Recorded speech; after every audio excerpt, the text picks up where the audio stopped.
One of the, I don't know about other people who have to stand before groups to speak, but it's a frightening thing to me because there's always this thought that exists in my mind that I might stand up and have absolutely nothing to say. And Jill gets tired of that because all the way, anytime we're going somewhere, all the way when we're driving, I keep saying, I don't have anything to say, I don't have anything to say. And so one of the things that bothered me about that was I say, we got all these people here who want to hear something from the scriptures, and I might stand up there and have nothing to say, and they'll be so disappointed. Then I came to realize they'd be glad because we all go home. So you can choose how it works for you tonight. A matter of significant interest to me for a long time has been the nature of faith. And John and I were talking about it a couple of minutes ago. One of the things we can be interested in is why some people have faith and some don't. I was telling about my older brother and I. My Sunday school class has heard this story, so I'll keep it brief. But grew up in the same household, went to the same school, went to the same church, on occasion when we went to church, and had the same parents and same little town with 400 people in it, and same teachers who didn't teach us anything. I mean, it's the same. Everything was the same. And I grew up, and after I was grown, I came to faith. And he and I have discussions often about why he doesn't believe, and I've presented all the fancy arguments I know about for faith and every kind of persuasion I can offer, and he remains unpersuaded. And so what is it about, what's the difference between us? Other than he's ornery and mean and has always been mean to me. Other than that, what's the difference between us that causes me to have faith and him not to? And so I didn't come to talk about that tonight, though. I want to talk about the problem of unbelief in people who do believe, and how that makes us feel. Now, you may have never struggled with faith. I was at the last church I attended after I did a little thing, another kind of thing on faith, and not this one. And a woman came out the back and said, I have never doubted in my whole life. And that shocked me so bad. I didn't know what to say. But now I would like to ask her, where have you been all your life? Have you never experienced any of life at all that would cause your faith to be challenged? And have you never lived out on your edge of your faith enough to cause you to be out there where you have to wonder? And so if you've never had to struggle with faith, don't tell me, because I want to ask you those questions later on. But I think for the average people who believe sometimes deal with unbelief. I want to ask you to raise your hand if you've never dealt with unbelief. But that's what I kind of want us to think about: is how does this work? Belief and unbelief at the same time. So I've titled this "The Paradox of Faith," and I hope I'll be able to show you what I mean by that. From Mark 9:20 to 26. Now, I've heard there's Sunday school lessons about that this weekend, so I may be in trouble with this, and so I hope I won't do anything that's too damaging to that. Now, how do y'all like my slide? Is that pretty good or not? I did that. Jill is in Florida. I did that all by myself today, and usually I do stuff, and she comes in and fixes it for me. But I did that one all by myself, and so I like that. I'm pretty proud of that. I've told you before, I'm the world's lowest high-tech professor, and so I don't really use these things too much. I'm still old-fashioned enough that I take out the dry erase marker and I start walking. Until now, I do. Up until beginning of this past semester, they still had chalkboards at Anderson. So I'd pull out my chalk and go to start writing on the chalkboard. So I know how to handle old style stuff. So tonight, though, we want to think for a few minutes about the paradox of faith. And I don't think we can do this without first acknowledging the human tragedy that exists in this story and in the world. On the way over here, I was just trying to have some time to pray, that I would actually have something to say here tonight, and found myself praying about the problem of abortion in the world, and the number of children who are being born and being killed right after their birth. And then my mind went to the sex traffickers and just the human suffering that exists because of these evil people who treat these women this way for nothing but their own profit. And then my mind kept wandering to other things, and I thought about the number of times that we have to grieve because of the violence in the world, the school children being shot down at a place of safety, their own school where they ought to be safe, and African Americans who have to be afraid of police officers, and police officers who have to be afraid of African Americans, and it's just a constant. And I have friends in all those places, and I keep saying, man, I'm just sorry for all of my friends who have to live in a world of fear. And sometimes in all of that, we might sometimes begin to wonder, where is God in all this? And I remember when I was in seminary in Louisville, I had a part-time job in downtown Louisville. And Louisville's not the biggest big town; it's a little big town, but it has a good sized downtown. And of course, like all other downtowns, it's all concrete and asphalt and steel. And I was walking down the street to a copy center one time because I needed some copies. And as I was walking down that street, and I was looking at all this concrete and steel and asphalt, and not a sign of real pure life anywhere. And I started thinking, where's God in all of this that human beings are creating? What is God doing here? Why does he put up with us mangling the earth the way we do? And it occurred to me later on that I just call myself an idiot and say, well, it doesn't matter what people are doing, God is on his throne. That's the answer, I think, for every time we ask that question, where is God in this? God is on his throne. And he's never going to be off his throne. He's always there. And we can go and come as we wish, and it really is not going to change the fact that God is on his throne. He is there. So things like that, I think, cause us problems with faith. But here's a story about, I didn't do such a good job on that slide, did I? I don't know if you can see that well. After I did this the last time, I always get a little critique on my presentation when I get home. And so the critique was, don't turn around and look at the stuff behind you. And so I'm going to try to remember there's a screen back there tonight. And so this is a story about a man who was suffering because his child was suffering. And I don't know if you've ever had to deal with a suffering child, but I've had to deal with two suffering children. And so the story touches my heart. This is not an academic study.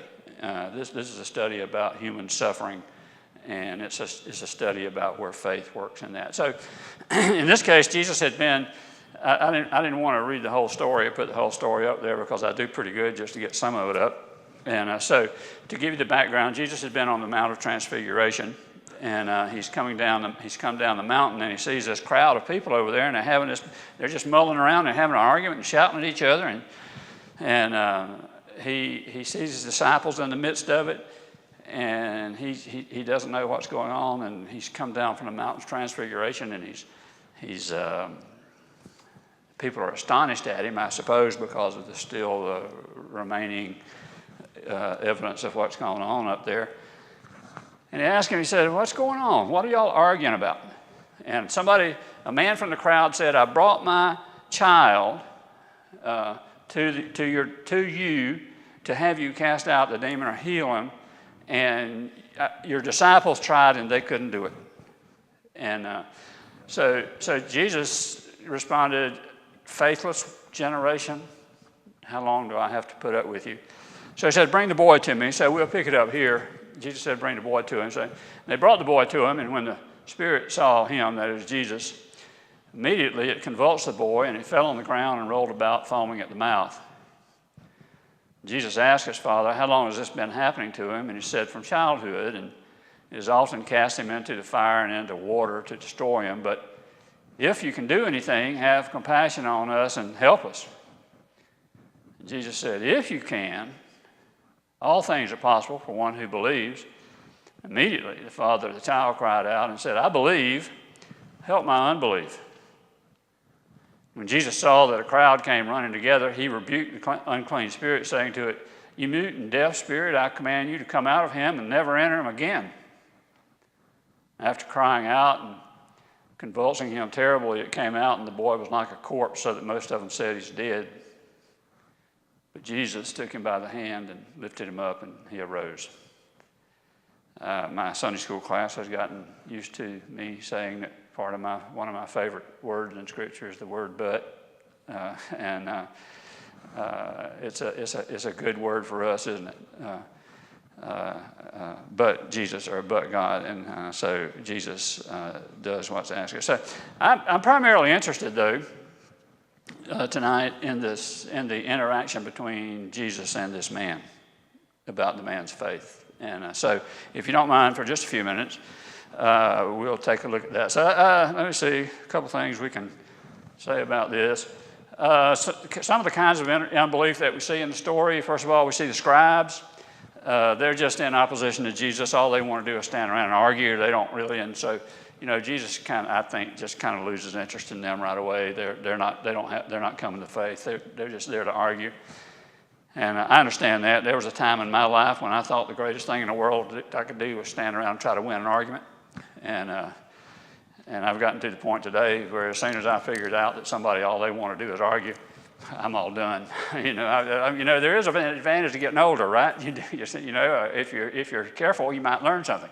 And so then the crowds, they were there, but I think they were just curious. They didn't really, these are not people who enter into a question of faith because they're there for the circus. They just want to see what's going to happen. And I think Jesus primarily just sees them as a bother in this story. They're just in the way. We have to be careful that we're not among the crowds, don't we? Sometimes it can seem like the crowds are the right place to be. But we have to be careful with that because crowds can sometimes be just in the way. And so then there's the disciples. These are people who ought to have faith. These are the ones that Jesus is expecting to have faith. But as we go back and look through Mark, we find that they never do measure up all the way up to this point. They haven't really done anything. Even Peter's confession of Jesus in chapter 8, it was deficient. He doesn't know who Jesus is. They don't understand. And so they're actually the objects of the rebuke when Jesus said faithless generation. I think surely he's talking to the disciples because he's expecting them to do better, and he's getting weary with that. Then there's the father of the boy. I want to suggest to you tonight, he's the only one in the whole mess who had faith. The only one. And he, though, is the one who seems least to have faith. So I think that's kind of what I want to say about the paradox. There are a number of paradoxes in Jesus' teaching, right? You can think of some of them. Paradoxes, things like the last will be first and the first will be last, things that we don't expect. A number of the Beatitudes have paradoxes. Blessed are the ones who mourn because they'll be comforted. It's kind of a paradoxical statement there. If you really want comfort, you need to mourn. And then those who want to save their souls will lose it. And if you want to save your soul, and if you don't want to lose your soul, if you don't want it, then you got to lose it. You got to lose it. So, a number of paradoxes here. So, I think now we have a paradox of faith, and I want to suggest to you that the paradox is that faith mixed with unbelief is true faith, because faith that rests on certainty is not faith. Does that make sense? Faith that's mixed with unbelief is true faith, because faith that rests on certainty is not faith. So usually when I start talking about things like this, I ask a group of people and I say to them, what's the opposite of faith? What is it? Anybody? What would you say? What's the opposite of faith? It's certainty, isn't it? The opposite of faith is, so you were listening a couple Sundays ago. So the opposite of faith is not doubt. I mean, we got to be clear about it. The opposite of faith is not. The opposite of faith is certainty. Because if you're certain of something, how much faith do you need? You don't. I don't need faith to know that all you people are sitting here in front of me. I can see it. I'm certain. As a matter of fact, I am very certain that you are here in spite of all these philosophers who want to tell us about other dimensions and things like that. I am certain that you are sitting here in front of me now. I don't need faith. But Paul says to us, I think I might have something here that we can look at here. So Paul refers to this. He says, for in this hope we are saved. This hope is, the hope that is seen is not hope. So whatever we see, that's not hope. That's not hope. For who hopes for what he sees? But if we hope for what we do not see, we wait for it with patience. So that's what faith is. Faith is the assurance of things hoped for, the conviction of things not seen. Not seen. And that other one has something to do with something a couple minutes later. Faith has to do with things that are not seen. Now, one of the things that I think that exists in too many people is reliance on what we see. But throughout, I think, Scripture, we see over and over God revealing to himself as to people who is not only not a God who is seen, but a God who is hidden. And so when he compares himself to the idols in Isaiah 40 through 56, he compares himself by saying these are dumb idols. You can see them sitting there. They're on your mantelpiece. They're obviously there, but they never say anything. They can be seen, but they can't be heard. But God is a God who cannot be seen, but he is heard. And that's why Paul tells us in Romans chapter 10 and verse 17, faith comes by hearing, and hearing by the word about Christ. So faith then is not a matter of what we see. If we see it, it's not faith. Faith is a matter of hearing what we hear and believing because we heard it. And so this, I think we can see this worked out here. We can see it in the failure of the disciples. By this time, Jesus had already empowered these disciples, and they'd gone out there into the world, and he sent them out, and he gave them power to cast out demons. And so they'd been doing that, but now here we come to the point where they can't do it.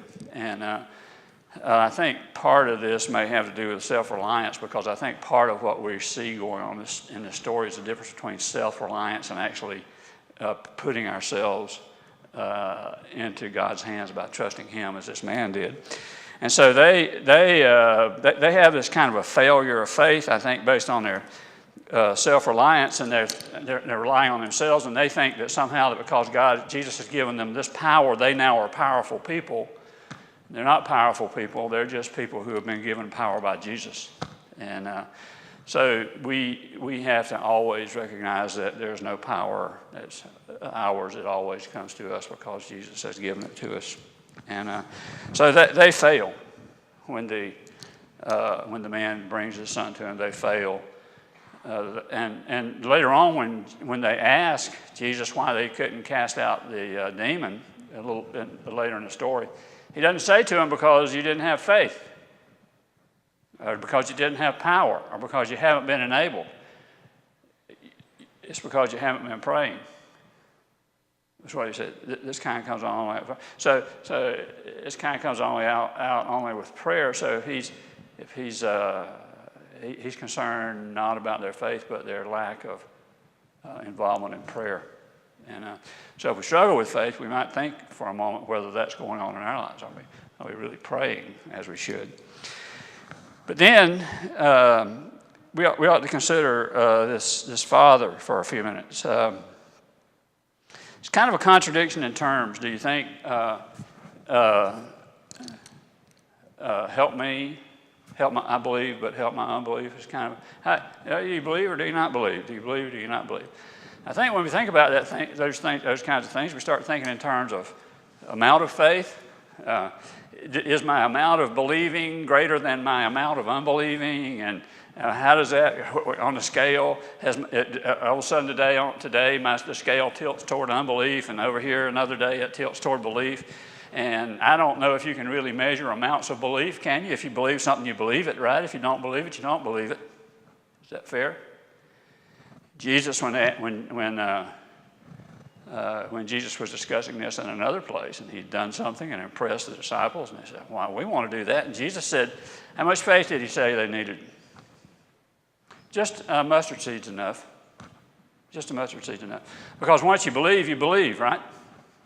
There's not this thing of saying, I have a mustard seed full of faith, and if I just keep on pressing and trying harder and harder, this mustard seed will grow and become bigger, and when it gets big enough, I can do something. Well, that's not true. The mustard seed's enough, because once you have it, you have it. So you either believe something or you don't believe it. I mean, that's the way it is. I don't know how to believe more. Do you know how to believe more?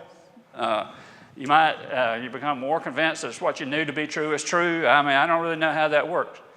But I know that in our world today, we have a lot of people running around telling us that if we don't get what we pray for, it's because we don't have enough faith.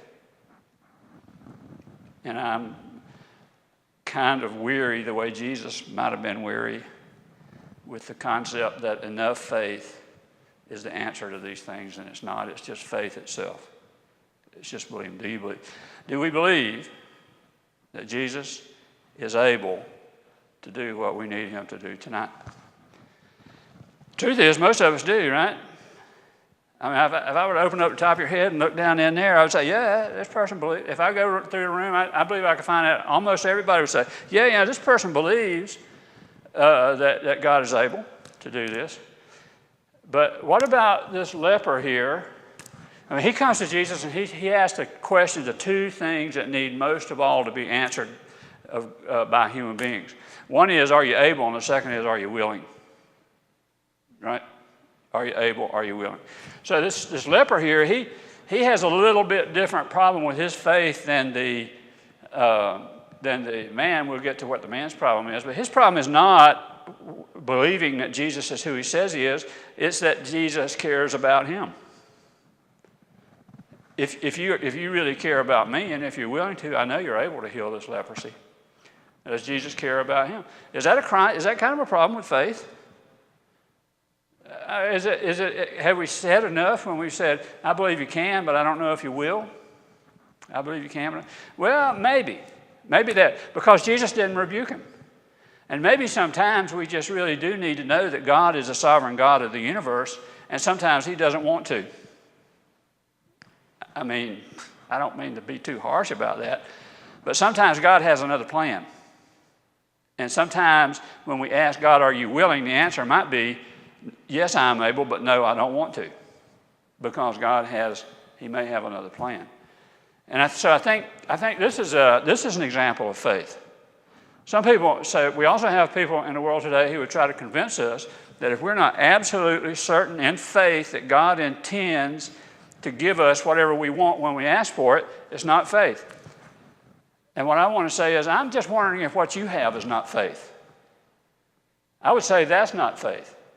The idea that I need to come to God and get what I want every time I ask him, I think is not faith. Faith is recognizing that God is able, but he might not.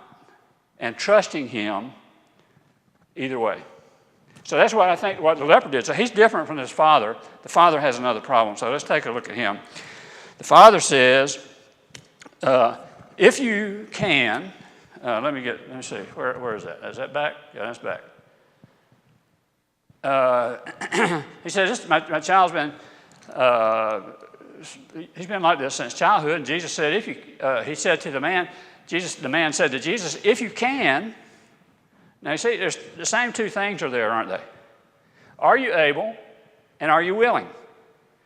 If you can, have compassion. See, he wants the same two things. He wants Jesus to be able and he wants Jesus to be willing. Have compassion on us. So he says, if you can't, but the problem is he frames this differently because he questions whether Jesus is able. So at the bottom line, the question that we have from this man is, are you who you say you are? Are you really, do you really have the kind of power that you say? Are you really Jesus, the Messiah, the Son of God? And so, so he's got a little bit different problem here, but but look at this, Jesus' rebuke to him is, if you can, all things are possible for one who believes. Now, as we work through the story, what we find is that the man didn't say, I don't know what you might have tendency to do, But in our world today, I might expect to see somebody say, well, I don't really have enough faith, so let me go and come back later. Let me go build up my faith and come back later, and I'll ask you again. Jesus didn't ask him to do that. Jesus went ahead and healed the man's son, and it didn't matter about the man's faith. It didn't matter whether he had this large faith that he was able to go out and do all. Because the man just said, there's a paradox here somehow that says, I believe, but I don't believe. And so his response to Jesus is, help my unbelief. He has enough faith, he believes Jesus enough to ask him to help him with what's deficient about him. And so he doesn't act as if he needs to produce something. And here's a problem, of course, with us today, isn't it? We're all full of I.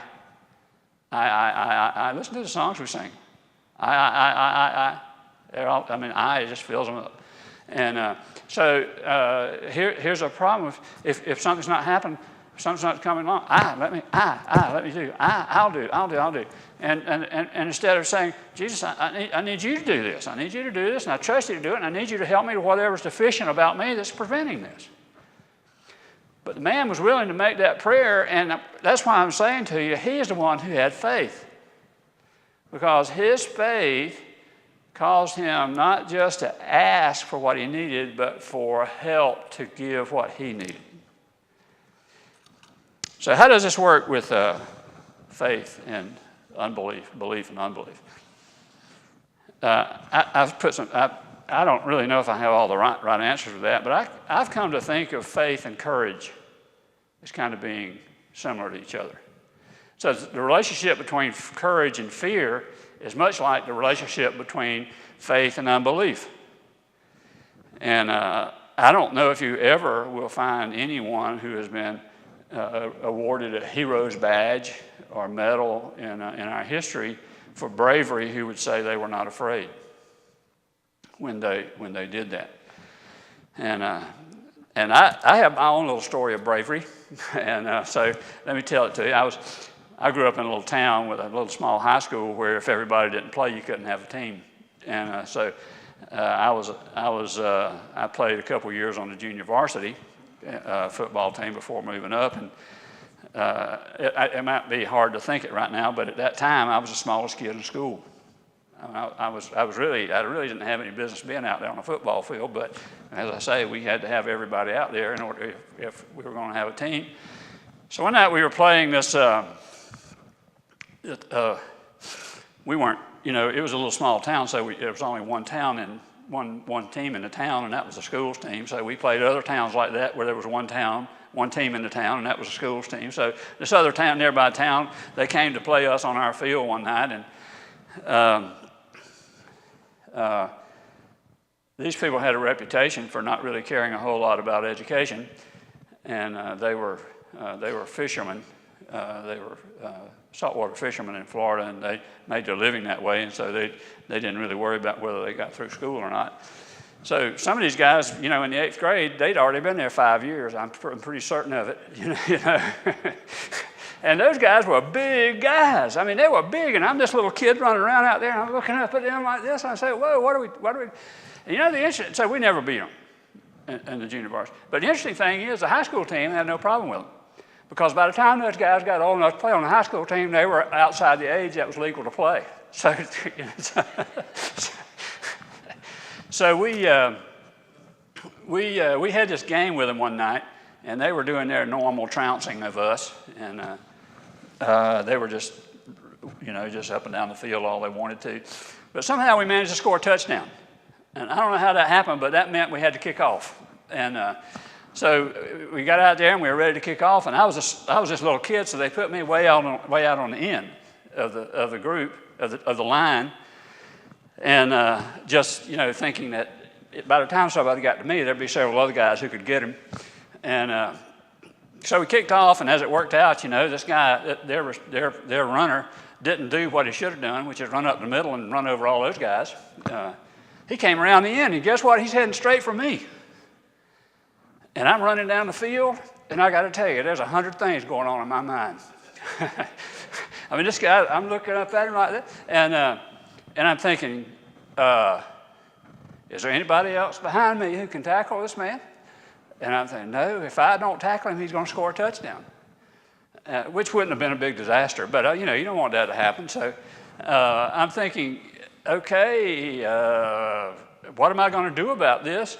If I don't tackle this man, am I going to look like an idiot to the 7 people in the stands?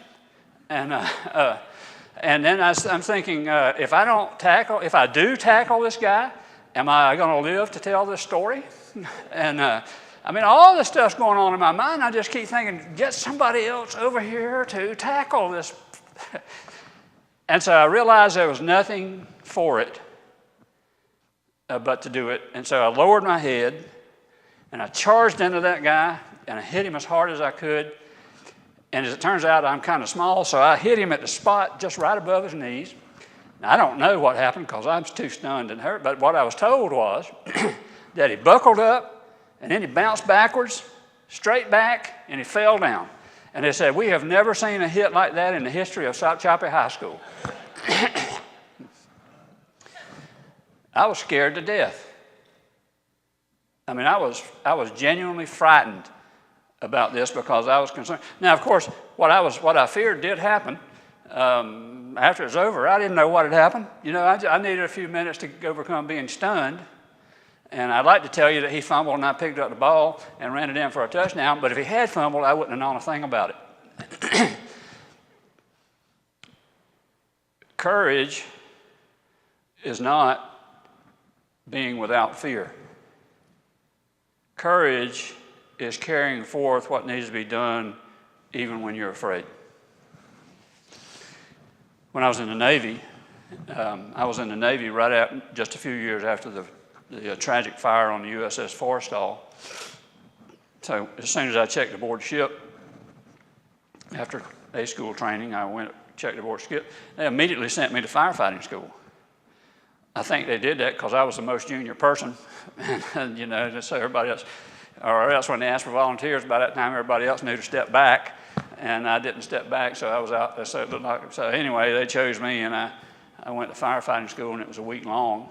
And they told us at the beginning that at the end of the school on Friday afternoon, we were going to have to fight a fire. I thought, we can do that. But to be truthful, I'm afraid of fire.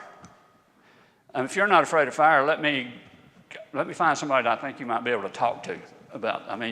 Fire hurts, right? So I'm afraid of fire. Sometimes fear is a good thing. And I'm afraid of fire, but I'm thinking, well, they're not going to put us in any danger. And so we went through school, and guess what? They were going to put us in danger. And so what they did was they had a room designed kind of like a ship's compartment with a watertight door, and that thing had a big vat of oil in there. And they were going to go in there and set that oil on fire. And then they were going to tell us to go in there and put it out. And the thing is, somebody had to volunteer to take the lead to go in there with those flames blazing. Well, nobody was stepping forward. Nobody wanted to go in there. And it's not that you're going to be in there by yourself, but you're the first one. So if you turn into toast, everybody else can run. So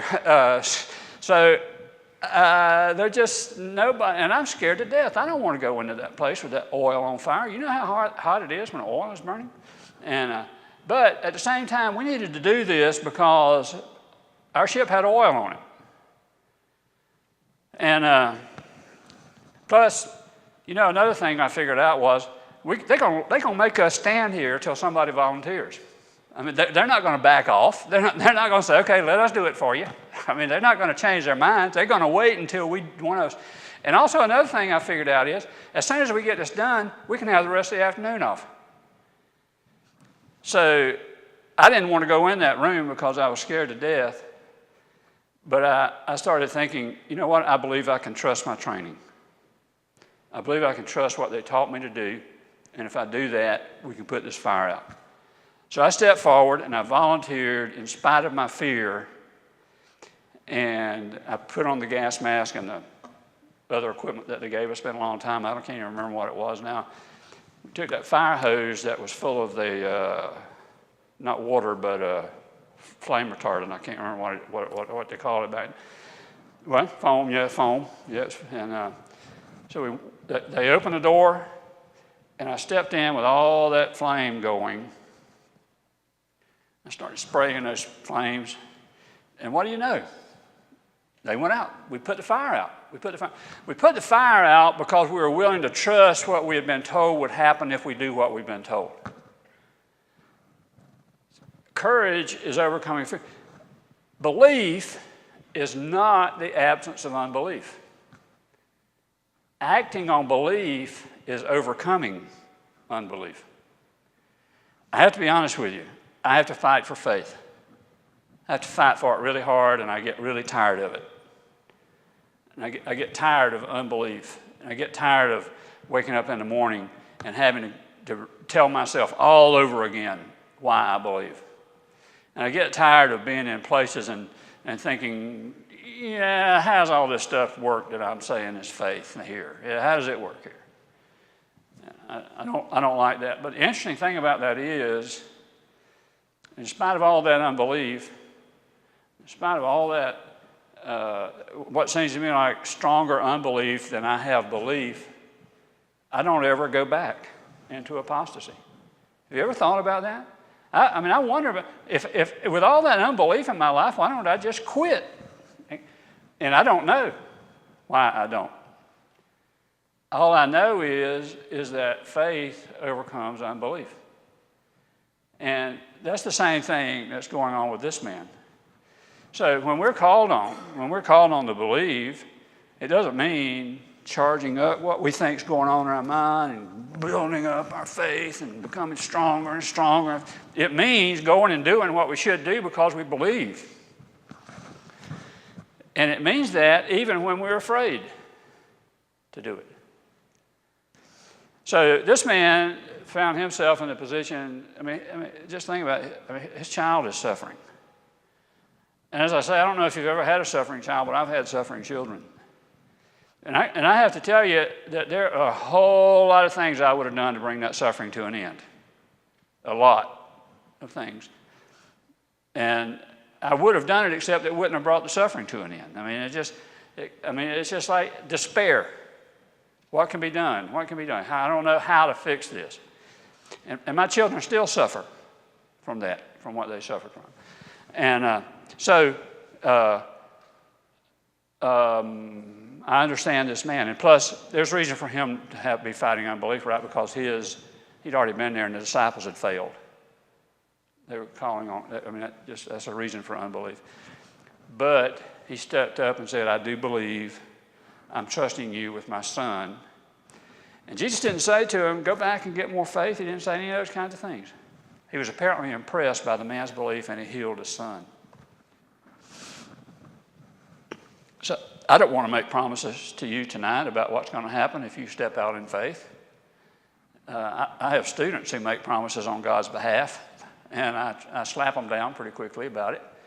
You know, they read this story in Daniel and say, oh, God saved Daniel out of the lion's den. He'll save me out of the lion's den. I said, God didn't say that. He was going to save you just because he saved Daniel. You know what I mean? So I'm not here to make any promises.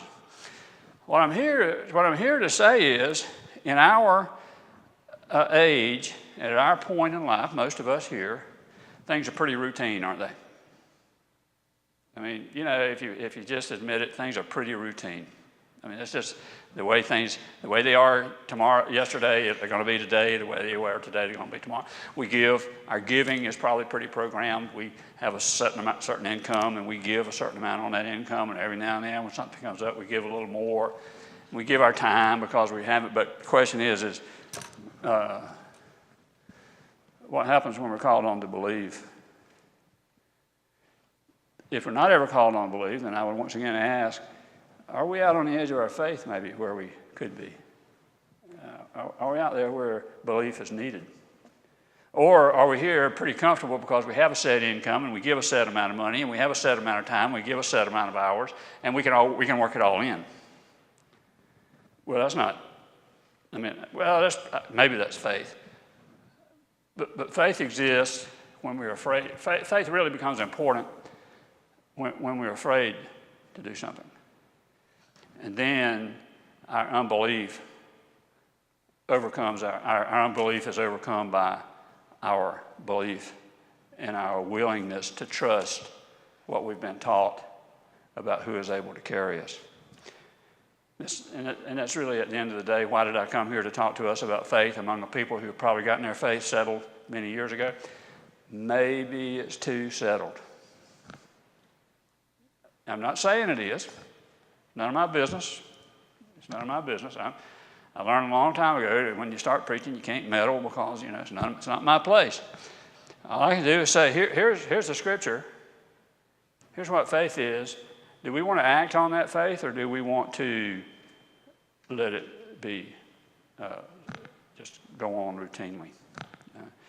So, Lord, I believe, help my unbelief. Let me show you one other thing here.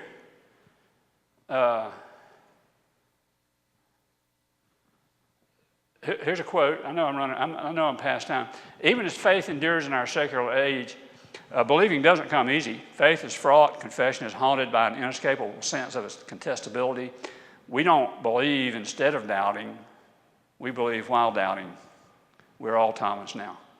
We live in a world where it's hard to believe and where our faith is challenged constantly, and where sometimes unbelief enters in, and we believe it, and we believe even though that doubt enters in, because that's who we are. God bless you. Let's pray.